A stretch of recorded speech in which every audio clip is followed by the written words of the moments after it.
Good morning, Science 20s. Our lesson today is on acceleration. Acceleration is another vector quantity, so we're going to have to include direction. Well, the definition of acceleration is the change in velocity over a specific time interval.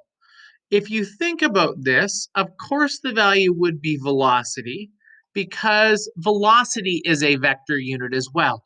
So A is going to stand for acceleration.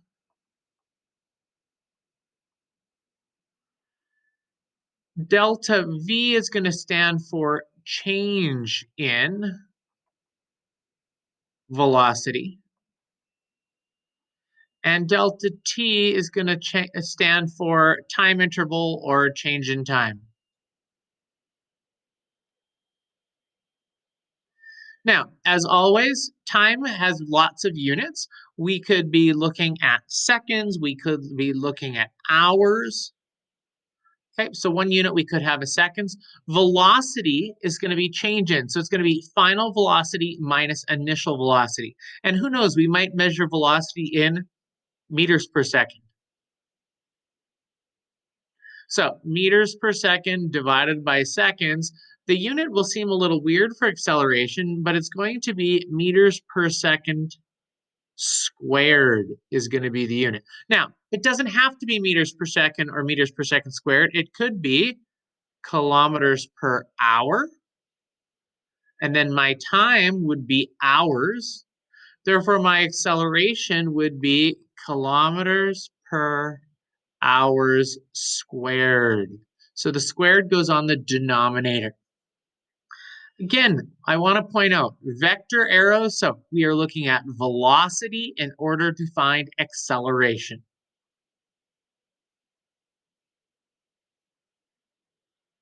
Well, let's try an example. And this one's a little bit more complicated, so we're going to make a list of variables down the left-hand side again. So a car traveling 70 kilometers per hour changes its velocity to 90 kilometers per hour east. So we're going east. So we have our initial velocity of 70 kilometers per hour. East is denoted by a positive, and again, I'll just remind ourselves of that. We then sped up because we're accelerating to positive 90 kilometers per hour. And in order to accelerate by the 20 kilometers per hour faster, our time ended up being 4.5 seconds. So we could accelerate that fast in 4.5 seconds. We would like to determine the magnitude and the direction of the acceleration of this car.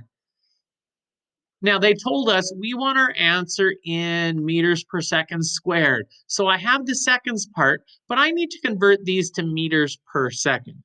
And if you remember the trick we had from the conversion video, you are going to divide by 3.6 in both of these in order to convert to meters per second. So I'm going to take 70 divided by 3.6. This is going to be positive 19.4 repeating meters per second. And 90 divided by 3.6 is going to be positive 25 meters per second.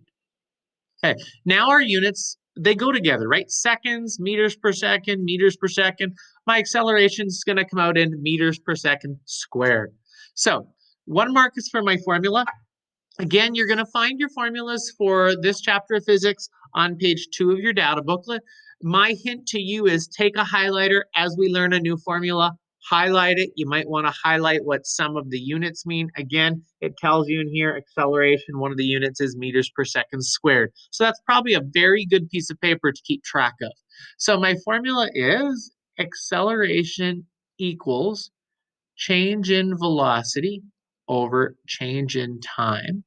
And what I want us to remember, change in velocity means take your final velocity and subtract your initial velocity from it.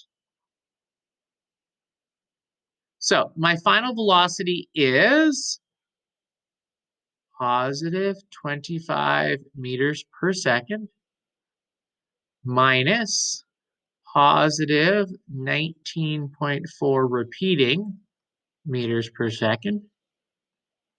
And I'm going to divide by my time, which was 4.5 seconds.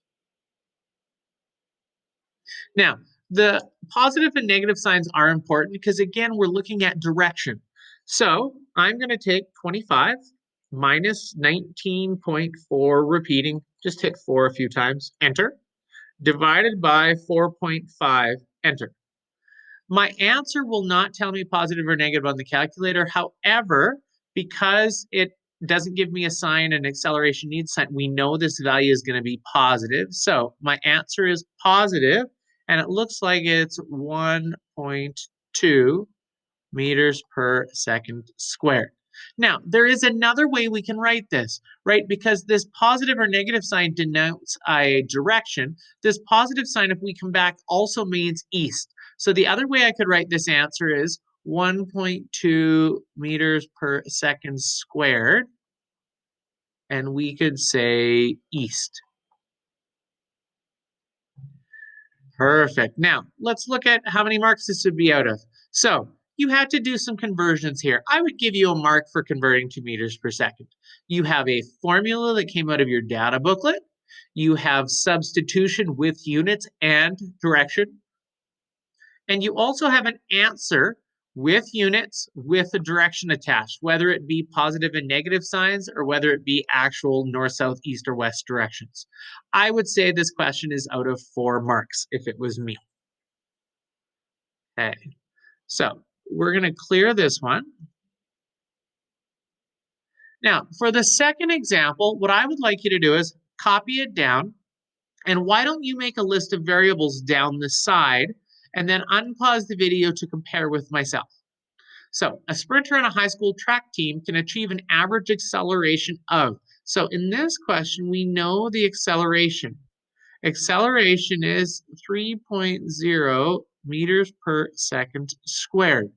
Now, he's accelerating, so we're going to say that that's positive because we are going from a rest to a maximum velocity. So in this, my initial velocity is 0. My final velocity is 11.0 meters per second. So again, that would be positive. We're speeding up. And we want to calculate the time. Now, think of your original formula.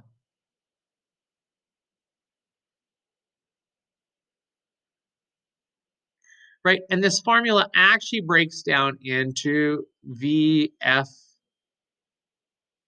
minus VI over delta T. Well, I think we all can agree any number minus 0, because that's what my starting velocity was 0. Any number minus 0 is going to be just that number. So 5 minus 0 is 5. 6 minus 0 is 6. So we can actually get rid of this thing. And so we're going to move the formula around to solve for change in time. So change in time is going to come up to the other side, which means acceleration is going to come down. So we are going to have to find the time it takes to do this acceleration on the track. We are going to go VF over acceleration.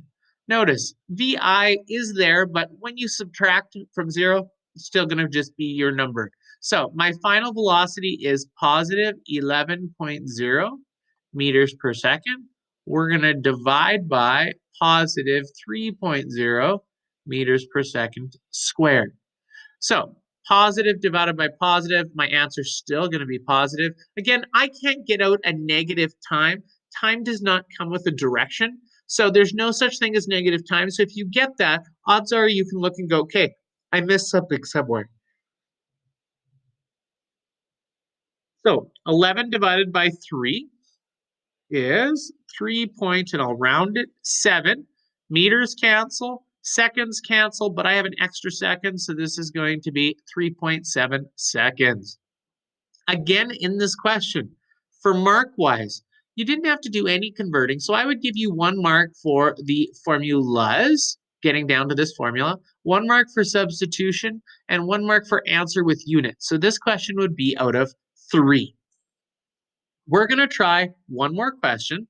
What I would like you to do is to copy the question, pause the video, and do as much as this question as you can. This is the last one, so I would hope that you would be able to get to the very, very end. So, a group of teens riding a plastic dish start from rest and travel down a hill, accelerating at a average rate of 1.15 meters per second squared. So that's an acceleration. So, oh, my bad. Let's fix that unit. I had a moment there. Meters per second squared. That's better. Determine the speed. So I am trying to find speed reached by the teens after traveling 6 seconds. Now, again, it said we are starting from rest. So my initial is 0 again. And remember, final minus initial. So whatever my final value is, and that's what we're trying to calculate, what speed we reach to, when you subtract 0 from it, it's not going to change anything. Now, ideally, it says speed. It doesn't really want speed. That's a bad choice on my part. Let's change it to velocity. So we will include a direction. So my formula from page 2 in the data booklet, change in velocity over change in time. I'm going to solve for velocity. So I'm going to move time to the other side, which means it's going to move floors. So change in velocity equals acceleration times time. So positive 1.15 meters per second squared times 6.0 seconds. My change in velocity is going to be, I'm just going to type it in, positive 6.9 meters per second. Notice, seconds cancel on the 1 on the top, 1 on the bottom, so I'm still left with 1 on the bottom, so positive 6.9 meters per second. Positive probably means forward, downhill, however you took it when you're reading the question, but again, that direction is going to be attached. When I look at number of marks, you'll get 1 mark for the formulas, 1 mark for the substitution with units, 1 mark for the answer with the correct units, and of course, the direction. Hope this clears up acceleration.